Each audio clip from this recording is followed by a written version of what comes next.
Hai, Assalamualaikum semua.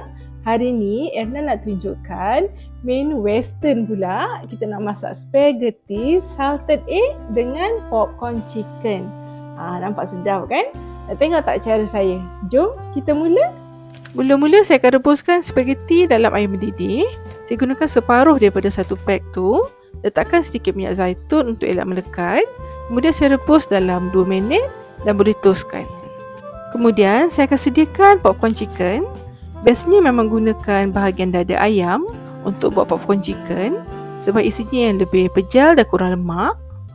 Dada ayam tu dipotong kecil untuk buat popcorn chicken. Lagi kecil saiz potongan, lagi rangup dan sedap.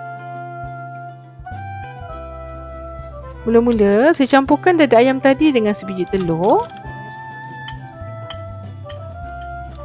Saya gunakan tepung goreng ayam instan jenama Kentucky.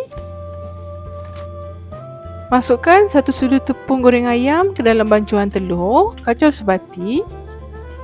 Gaulkan pula dengan serbuk tepung. Boleh gaul rata sebati. Bila tepung tu semua melekat ke dalam ayam, boleh letakkan ke dalam pinggan lain pula.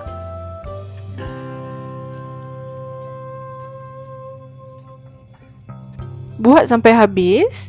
Bila dah siap, saya akan simpan sekejap ke dalam freezer lebih kurang 5 minit sebelum goreng. Okey, sekarang dah boleh mula goreng chicken popcorn. Okey, ayam yang saya dah keluarkan daripada freezer, masukkan terus ke dalam minyak panas.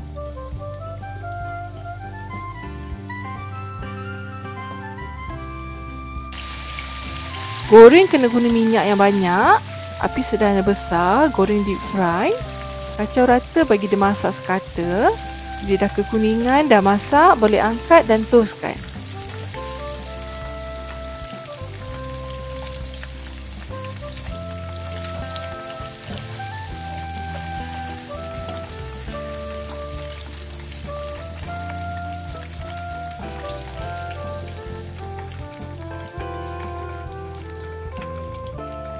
Okey, chicken popcorn dah siap, boleh ketepikan dulu.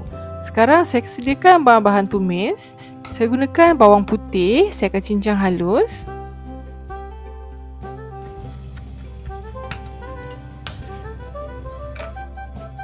Kemudian saya akan hiris cili padi.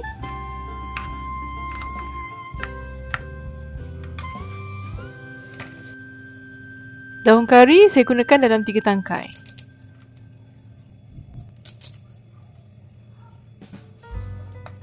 Ini pula bahan utama, telur kuning masin yang saya dah rebus dan hancurkan. Saya juga masukkan cherry tomato. Mula-mula saya akan panaskan minyak bersama butter, mentega lebih kurang 2 sudu besar. Masukkan bahan hiris tadi, cili padi, bawang putih dan daun kari. Goreng sekejap sampai naik bau. Masukkan telur kuning masin.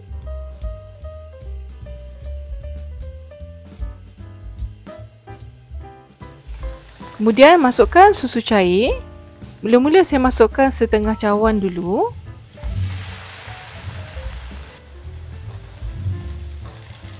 Kalau nampak agak kurang sosnya, boleh tambahkan setengah cawan susu lagi.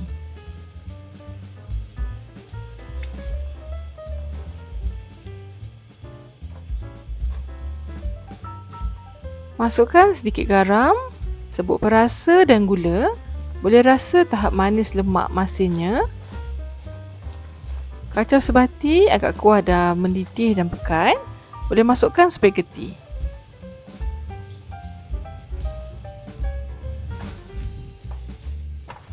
Kacau rata, kacau sebati.